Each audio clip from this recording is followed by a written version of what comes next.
2021. My name is Piano Matty B, and this is your morning TA. A brief window into the crypto markets where the sun's shining, where the wind's blowing. All the humble opinion of this piano.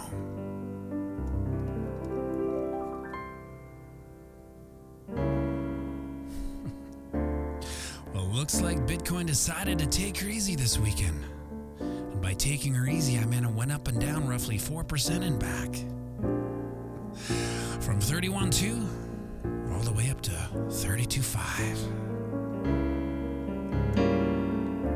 And that's like me going out with my friends on the weekend, having 2 beers and being home by 10 p.m. It's never happened. Now, if the price of gold went up and down 4% over the weekend, the world would lose their shit. And Peter Schiff would be filling up the right side of your recommended videos, telling you how he hasn't been on CNBC for 10 years, so price action volatility is a relative term. Like social justice. When we left off on Friday, we saw price action heading back down after this impressive green candle. And after a 16-hour fall from grace, we see what I like to call bullish momentum, where it rallied 4% up, then reversing back down and under the 20-period moving average to form a shooting star candle. Or croquet mallet, which tells me there's a high probability of some continued downward momentum. But price action has really been respecting this 31.5 level. But it's Mondays, and well, we know what usually happens on a Monday, don't we?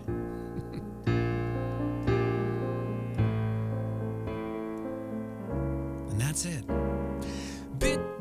Just kidding. Just because we saw relatively low movement this weekend doesn't mean there's nothing to talk about, so I thought I'd share the psychology of the retail seller, which is actually the psychology of the retail buyer. i.e. buyer's remorse. And I experience buyer's remorse from absolutely everything I buy. Because I basically buy them after my 4th cup of black coffee, and at that point everything seems like the best idea in the world. So when we see buyers come in at, say, right here, and they're feeling pretty good about their entry point, why wouldn't they? They've watched 3 YouTube videos and are professional traders. Then the market goes sideways. Now they're in the weeds, and they're feeling stage 1 buyer's remorse, and that's called, interesting. Now, as price action sinks lower, they start doing the simple math. How much am I down? And how do I hide this from my significant other? But no sooner have they come up with an elaborate lie to tell, the price action starts rallying back to almost where they bought in. And this is stage 2 of buyer's remorse, called See, I Am a Genius. And you start thinking about telling your significant other about your genius trade when it starts sinking lower again, even lower than it was last time. And now you enter stage 3. The porcelain god of repent. And this is when you start making deals with higher powers to step in and take control of the silly mistake you've made.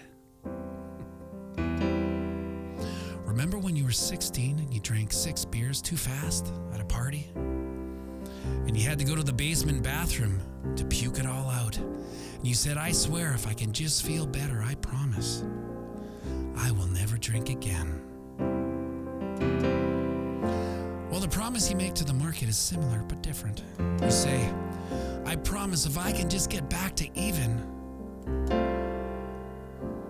I'll sell. And I will never trade again. I promise. Guess what happens? L. Ron Hubbard hears your prayers. And the price action starts rallying back up. And it gets to the point where you can see the light and you think, maybe I should sell here and just count my losses. Nah, I'll wait till I'm more even. Now, just because you didn't sell doesn't mean other buyers didn't sell.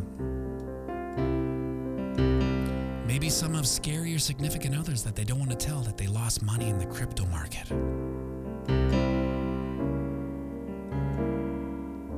And with each of these rallies, we see some of them exit the market, cut their losses, make good on their promise, get on with their life.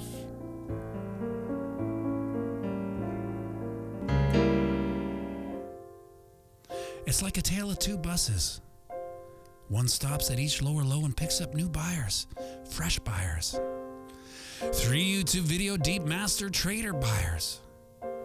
While the other bus stops at lower highs and lets the buyers off, becoming sellers. That's why when we talk about key levels of support and resistance, it really means the levels where buyers and sellers get on and off the bus. And as a retail investor, it's all about loss prevention.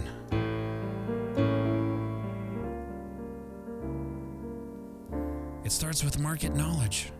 Where's the price action? Where does it come from? And then where might it be going?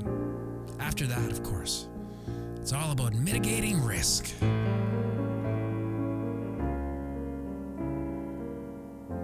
Now, if market knowledge isn't your thing and mitigating risk is for the birds, well, I've said this before, but the best way to make gains in the crypto market is to hodl. Yeah, buy and hold. Yeah, you might spend some time in the weeds, but over the long game, you'll come out on top.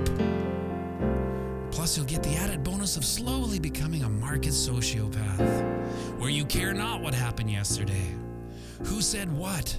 FUD this, FUD that. Well, FUD you. An emotion will leave the building, and it'll take regret and buyer's remorse with it. And instead of getting all bent out of shape if Bitcoin breaks this or doesn't reach that, you can put your precious time on Earth back into something more rewarding and entertaining. Like reading Mike Tyson and Busta Rhymes tweet back and forth about crypto. Who knows? You just might learn a thing or two from those cats.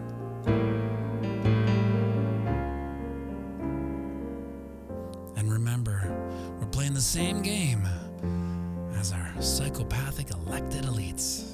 That's right, it's the long game. So zoom out and have a fantastic day.